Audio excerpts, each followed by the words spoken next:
번째 시간으로 찾아오게 된 코몽쌤입니다. 이번 시간에는요, 샤를 법칙에 대해서 배워보도록 하겠습니다.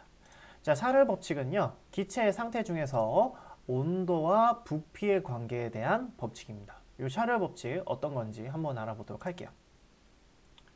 자, 기체의 부피와 온도는 어떤 관계를 가지고 있을까? 샤를 법칙 들어가 보도록 하겠습니다. 자, 기체의 부피와 온도의 관계는요, 선생님이 간단하게 시뮬레이션으로 보여드리도록 할게요.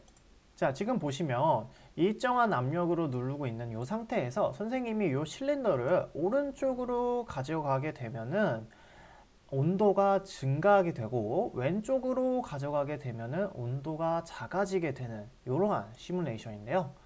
지금 선생님이 온도가 작을 때는 기체 분자들이 상대적으로 느리게 움직이면서 작은 부피를 가지고 있는 것을 볼 수 있습니다. 그런데요, 이 실린더의 온도를 높이게 되면 자, 점점 기체 분자들이 활발하게 움직이게 되면서 부피가 증가하는 것을 볼 수 있죠. 자, 이 시뮬레이션을 통해서 선생님이 여러분에게 알려주고 싶은 게 무엇인가 하면은 바로 기체의 부피는 온도에 비례한다는 거죠. 여기까지 쉽습니다. 그런데 우리가 저번 시간에 기체의 압력과 부피가 반비례하는 걸 알고 있지만 그것을 정량적으로 측정하고 증명했었죠. 똑같이 기체의 부피가 온도에 비례하는 것은 알고 있지만 이번 시간에는 화학 2인 만큼 이 기체의 부피와 온도 관계를 정량적으로 한번 분석해 볼 거예요. 그래서 이러한 분석, 연구를 시행한 사람이 바로 지금 보이시는 자크 샤를이라는 과학자인데요. 이 자크 샤를은요, 본인의 실험을 통해서 일정한 압력에서 일정량의 기체에 압력과 기체량을 일정하게 둬야겠죠. 부피는 온도가 1도씩 높아질 때마다 0도실 때의 부피에 273분의 1씩 증가한다 라고 정리했습니다.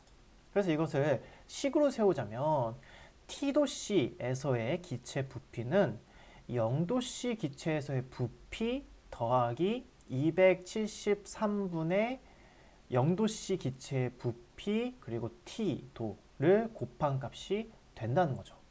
이러한 수식을 정리하게 됩니다.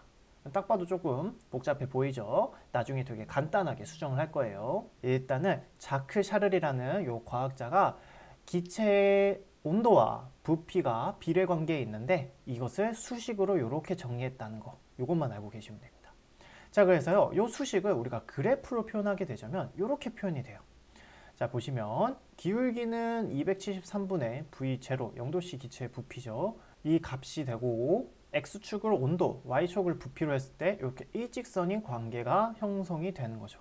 이때 0도씨의 기체의 부피가 바로 V0라고 했으니까 이 V0가 바로 Y절편이 될 거고, 이 그래프 관계가 직선이잖아요. 그래서 이 직선을 쭉 연장하다 보면은 언젠가는 X축에 닿아서 X절편이 발생할 텐데 이 X절편의 값이 바로 마이너스 273도라는 겁니다. 그런데 이 그래프에 해당되는 수식이 선생님이 방금 얘기했듯이 계산이 좀 복잡해요. 그래서 새로운 온도 개념이 등장하게 되는데요.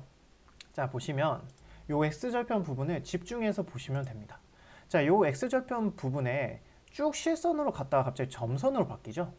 자, 요거는 왜냐하면 우리가 기체의 온도를 계속 낮춰요. 그러면 요 샤를 법칙에 의해서 기체의 부피는 이렇게 일직선으로 줄게 될 텐데 기체의 온도를 계속 낮추다 보면은 무슨 일이 일어날까요? 그렇죠. 기체가 액체가 된다던가 아니면 승화가 일어나서 고체가 되겠죠. 그러면 기체의 부피가 아니라 부피가 뚝 떨어지게 될 거예요. 그렇기 때문에 언젠가 기체는 액체나 고체로 바뀌니까 이 부분은 가상의 연장선이란 뜻입니다. 그래서 만약에 기체가 절대 액체나 고체가 되지 않는다면은 부피가 줄다가 결국에는 기체 부피가 0이 될 수도 있다는 거죠.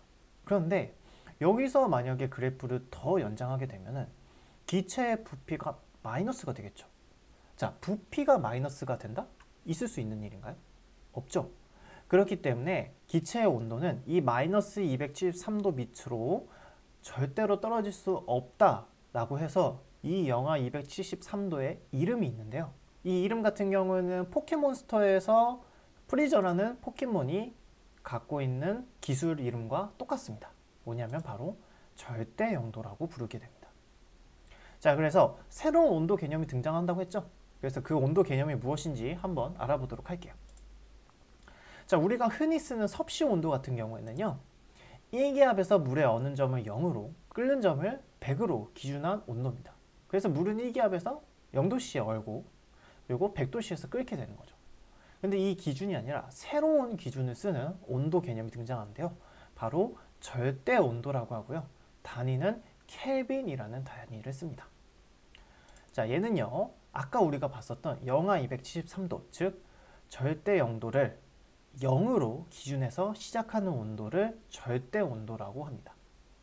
그러면 섭씨 온도하고 절대 온도의 관계는 어떻게 되냐?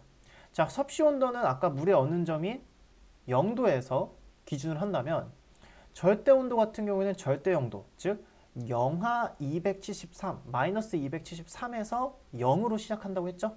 그렇기 때문에 절대 온도는요, 섭씨 온도에 273을 더하기만 하면 됩니다. 그래서 만약에 지금 온도가 0도다. 그러면 절대 온도는 273 켈빈인 거고요. 만약에 지금 온도가 27도다. 그러면 절대 온도는 300 켈빈이 됩니다. 아시겠죠? 그래서 섭씨 온도에 273만 더하게 되면 절대 온도가 된다는 거 알고 있으시면 되겠습니다. 자, 그러면 뜬금없이 왜 이 절대 온도가 갑자기 등장했느냐? 이 절대 온도를 통해서 기체의 부피를 계산하게 되면요, 수식이 정말 간단해져요. 자, 한번 볼까요? 자, 절대 온도와 샤를 법칙을 한번 연계해 보도록 하겠습니다. 자, 아까 우리가 갖고 왔었던 샤를 법칙의 식이고요. 여기에서 스몰 t를 섭씨 온도, 라지 t를 절대 온도라고 가정을 해볼게요. 자, 이 수식을 일단 간단하게 정리합니다. 자, V0, 즉 0도씨 기체의 부피로 묶을 수가 있죠. 자, 이렇게 묶게 되면은 이러한 분수식이 나오게 되는데, 여기서 273 더하기 섭씨 온도? 이건 우리가 방금 했었죠. 273 더하기 섭씨 온도는 절대 온도라고 했잖아요. 그렇기 때문에 이렇게 절대 온도로 바꿀 수 있게 되죠. 이때 273 숫자죠. 그리고 V0, 즉 0도씨일 때 기체 부피는 정해져 있죠. 정해져 있는 상수값이라는 겁니다. 상수값에다가 273을 나눴으니 이 273분의 V0도 당연히 상수가 되겠죠. 그렇기 때문에 얘네들을 전부 상수 K로 묶게 되면은 T도씨의 온도는 상수 K 곱하기 절대 온도가 된다는 겁니다. 자, 이렇게 되면은 그래프가 굉장히 간단하게 변하게 됩니다. 한번 보도록 할게요. 자, 아까 그 섭씨 온도에 의한 샤를 법칙 같은 경우에 그래프가 이렇게 표현이 됩니다. 그래서 X절편도 있고 Y절편도 표현이 되는 반면, 자, 절대 온도에 의한 샤를 법칙 같은 경우에는 X절편, Y절편이 모두 원점에서 시작되는 아주 깔끔한 그래프가 완성이 됩니다. 또 이걸 통해서 우리가 알 수 있는 건 뭐냐면, 우리가 섭씨 온도에 의해서 부피 변화를 측정하려면 이 계산식이 생각보다 귀찮고 복잡해요. 그런데 절대 온도를 사용해서 계산하면은 간단하게 절대 온도가 n배 되면 부피도 n배 된다고 계산을 할 수 있는 거죠. 절대 온도가 2배가 된다? 부피가 2배가 된다. 절대 온도가 3배가 된다? 부피가 3배가 된다. 너무 간단해지잖아요. 반대로 절대 온도가 2분의 1배 된다? 그럼 부피도 2분의 1배 된다. 이런 식으로 되게 계산이 간단해지는 거예요. 그래서 절대 온도의 개념이 등장하게 된 겁니다. 자, 그래서 마지막으로 샤를 법칙을 정리하게 되자면, 섭씨 온도로 샤를 법칙을 표현하면 온도가 1도씩 높아질 때는 0도일 때 부피의 273분의 1씩 증가하고, 이것을 수식으로 이렇게 표현할 수 있지만 여기에 절대 온도 개념을 사용하게 되면 일정한 압력에서 일정량의 기체는 절대 온도가 n배 되면 부피도 n배 된다. 수식도 이렇게 간단해지게 되는 거죠. 자, 그래서 최종적으로 정리하게 되자면 부피는요, 절대 온도에 비례하고요. 이것을 수식으로 표현하자면 비례상수를 도입해서 V분의 T는 K라고 정리할 수 있습니다. 다르게는 T는 VK라고 정리해도 상관은 없습니다. 그래서 여기까지 샤를 법칙과 절대 온도의 개념에 대해서 배웠고요. 일상생활에서 샤를 법칙이 어떻게 이용되는지 사례를 살펴보자면, 첫 번째는 열기구가 있겠죠. 열기구 안에 이 풍선, 벌룬 안에 화염, 불을 가하게 돼서 온도를 높이면 부피가 팽창하게 되죠. 그래서 이 벌룬이 빵빵하게 채워지는 것을 볼 수 있고요. 그리고 우리가 탁구를 치다가 만약에 탁구공이 찌그러졌다 하면 이 탁구공을 물 중탕으로 가열하게 돼서 부피를 늘리게 해서 빵 하고 탁구공이 원상복귀 되는 것도 어떻게 보면 샤를 법칙의 한 예시라고 볼 수 있겠죠. 자, 여기까지 우리 샤를 법칙에 대한 수업이었고요. 우리 이번 배운 시간 간단하게 정리하자면 부피는 온도에 비례한다. 근데 그 값이 섭씨 온도로 정리하니까 복잡해서 절대 온도의 개념이 생겼는데 이 절대 온도 같은 경우에는 영하 273도인 절대 영도를 기준으로 시작한 온도고 섭씨 온도를 절대 온도로 바꾸는 데는 섭씨 온도에다가 273만 더하면 절대 온도가 된다는 거죠. 그래서 이 샤를 법칙에서 섭씨 온도를 절대 온도로 바꿨더니 어떻게 간단하게 정리가 되냐면 기체의 부피는 절대 온도에 비례하는데 절대 온도가 2배가 되면 부피도 2배가 되고 절대 온도가 2분의 1배가 되면 부피도 2분의 1배가 된다. 그래서 절대 온도가 n배가 되면 기체의 부피도 n배가 된다. 이것이 샤를 법칙의 개념이었습니다. 아시겠죠?